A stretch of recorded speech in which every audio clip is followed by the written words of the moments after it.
Hello students. तो आज हम करने वाले हैं आपके RSCIT का चैप्टर 1 जो कि बेस रहेगा आपके न्यू सिलेबस और न्यू बुक के ऊपर। चैप्टर 1 का नाम है introduction to computer. Introduction to computer में हम देखेंगे कि कंप्यूटर में क्या क्या आते हैं, पहले क्या हुआ था, कंप्यूटर कहाँ से स्टार्ट हुआ था, क्या क्या उसमें हार्डवेयर्स होते हैं, सॉफ्टवेयर्स होते हैं, इनपुट आउटपुट डिवाइसेस देखेंगे। तो सबसे पहले हम स्टार्ट करते हैं इंट्रोडक्शन के साथ हमारे कंप्यूटर का। इंट्रोडक्शन क्या है? A computer is an electronic device that processes data according to a set of instruction called a program. मतलब क्या कि एक इलेक्ट्रॉनिक डिवाइस है जो प्रोसेस करता है डाटा को according to a set of instruction. जैसा आप इंस्ट्रक्शन दोगे उस हिसाब से आपके डाटा को वो प्रोसेस करेगा और फिर वो आपको आउटपुट देगा। It can perform a wide range of task from basic calculations to complex simulation. मतलब क्या कि बेसिक कैलकुलेशंस होती है जो भी आपके जैसे 1+1=2 होता है, वो एक नॉर्मल बेसिक कैलकुलेशंस है। कुछ बड़ी कैलकुलेशंस भी होती है, वो सब आपका कंप्यूटर बिल्कुल विद इन अ सेकेंड्स के अंदर कर सकता है। By manipulating data and executing sequences of operations. मतलब क्या, वो डाटा को मैनिपुलेट करता है और एक एग्जीक्यूशन करता है sequentially of your operations, operate करता है आपके ऑपरेशंस को। ठीक है। Classification of computer. Classification 3 type की होती है। First one analog computer, second one digital computer and third one hybrid computer. Analog computers is a type of that computer जो सिर्फ एक न्यूमेरिकल्स बेस पे इंस्ट्रक्शंस देते हैं और आउटपुट देते हैं। डिजिटल कंप्यूटर्स जो आपके अभी जो कंप्यूटर चल रहे हैं, लैपटॉप, डेस्कटॉप। और hybrid computer it is a combination of analog computer and digital computer. Digital computer के भी कुछ प्रकार होते हैं।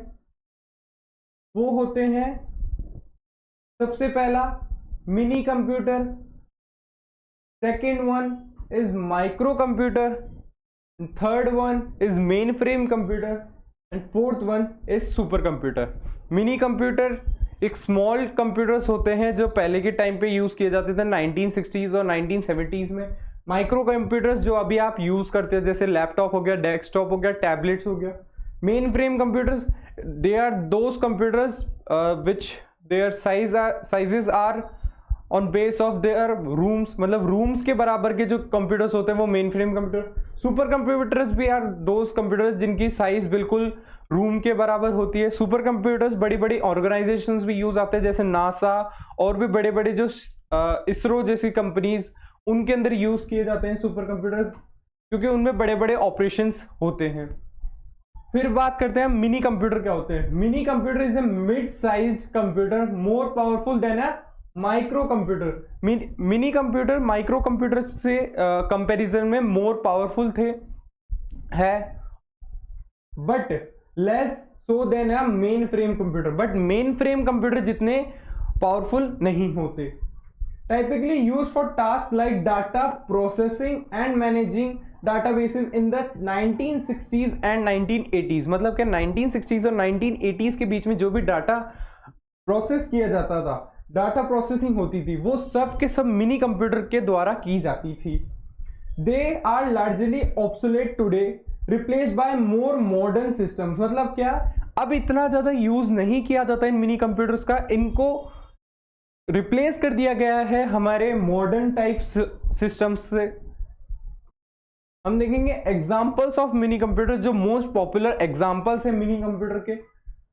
सबसे पहला K202, second one Texas instrument T1990 and SDS92। ये तीनों कंप्यूटर सबसे पहले और मोस्ट पॉपुलर कंप्यूटर्स थे, मिनी कंप्यूटर्स थे जो सबसे पहले स्टार्टिंग में बनाए गए थे। ठीक है।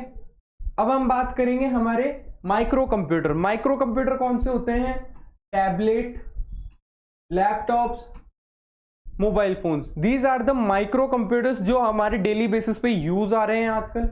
Micro computer is a small and personal computer with a microprocessor at its central processing unit मतलब क्या, माइक्रो प्रोसेसर लगा हुआ होता है इनके सीपीयू के अंदर, और एकदम छोटे से होते हैं जो आप कहीं भी पोर्टेबल भी होते हैं और पर्सनल होते हैं आपके खुद के।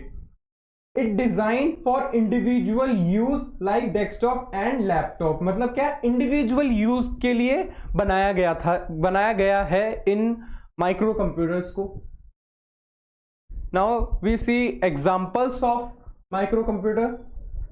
First one is mobile phone, जो आप लोगों के पास होते हैं, सबके पास होते हैं mobile phones. Second one laptop. Third one tablet, मतलब जिस भी चीज में अभी आपका ये वीडियो देख रहे हो वो वही चीजें हैं जो माइक्रो कंप्यूटर के अंदर इंक्लूड होती है। अब हम बात करेंगे mainframe computer. Mainframe computers is a powerful large scale computer used by organization for critical applications, मतलब क्या, एक बड़े बड़े ऑर्गेनाइजेशंस यूज करती है इन मेन फ्रेम कंप्यूटर को, और यूज किसके लिए करती है, क्रिटिकल एप्लीकेशंस के लिए। क्रिटिकल एप्लीकेशंस को अप्लाइड करने के लिए वो मेन फ्रेम कंप्यूटर्स को यूज करती है। Bulk data processing and large scale transactions processing, it suppose many users simultaneously, मतलब क्या, एक टाइम पे बहुत सारे यूजर्स इसको यूज कर सकते हैं, और लार्ज स्केल ट्रांजैक्शंस होती हैं इस मेन फ्रेम कंप्यूटर से। Examples of mainframe computers. First one is Fujitsu ICL VME. Second one Hitachi's Z800. These are the most popular examples of mainframe computers. Now we see supercomputer क्या होते हैं। Supercomputer is an extremely powerful computers designed for complex tasks that requires immense computer speed, like scientific simulations, climate modeling and cryptography. It performs billions of calculations per second, मतलब क्या, ये super computers एक बहुत large size के computers होते हैं जो complex task को विद इन सेकेंड्स में कर सकते हैं। ये बिलियंस ऑफ कैलकुलेशंस पर सेकेंड करते हैं। ये कौन कौन से काम करते हैं, जैसे कि लाइक साइंटिफिक सिमुलेशंस, मतलब नासा और इसरो के अंदर जो भी आपके स्पेस शटल्स लॉन्च किए जाते हैं, उन लॉन्चिंग में आपके सुपर कंप्यूटर्स का भी बहुत बड़ा हाथ होता है। ठीक है, अब हम देखेंगे examples of super computers. Examples of super computers are IBMS Sequoia in America, मतलब क्या, IBMS सीक्वियो ये सबसे पहला मतलब ये इंपॉर्टेंट और मोर पावरफुल था आपके अमेरिका के अंदर super computer. Second one is Fujitsu के कंप्यूटर इन जापान, जापान के अंदर था ये, और आपके इंडिया के अंदर था Param computer in India. Okay, now we see benefits of computer. Benefits क्या है, आपके जो भी कंप्यूटर आप यूज कर रहे हो उसके बेनिफिट्स क्या है।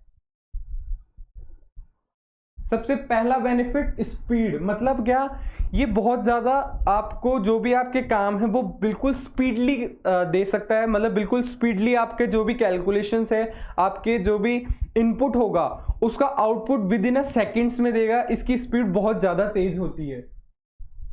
Second one is accuracy. Accuracy मतलब क्या, अगर आपका इनपुट बिल्कुल सही है तो इसका आउटपुट बिल्कुल एक्यूरेट होगा। अगर आपने 2+2 दिया है और आपको यह है कि मेरे को 4 मिले तो वो 4 ही देगा। अगर आप 2+3 करने के बाद अगर 4 मांगते हो तो वो नहीं देगा। अगर आपका इनपुट सही होगा तभी आपका आउटपुट सही होगा, और ये 100% एक्यूरेसी रेट रखता है।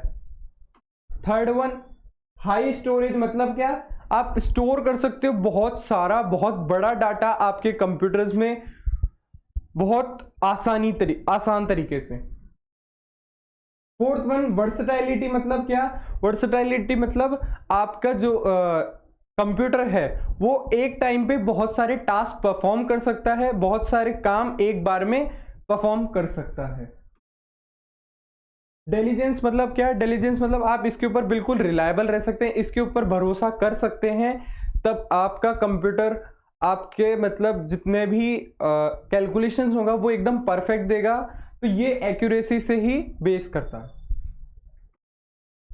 आपका वीडियो यहीं समाप्त होता है। आज हमने देखा चैप्टर 1 के अंदर कि mini computer, main computers, main frame computers और सुपर कंप्यूटर्स क्या क्या होते हैं।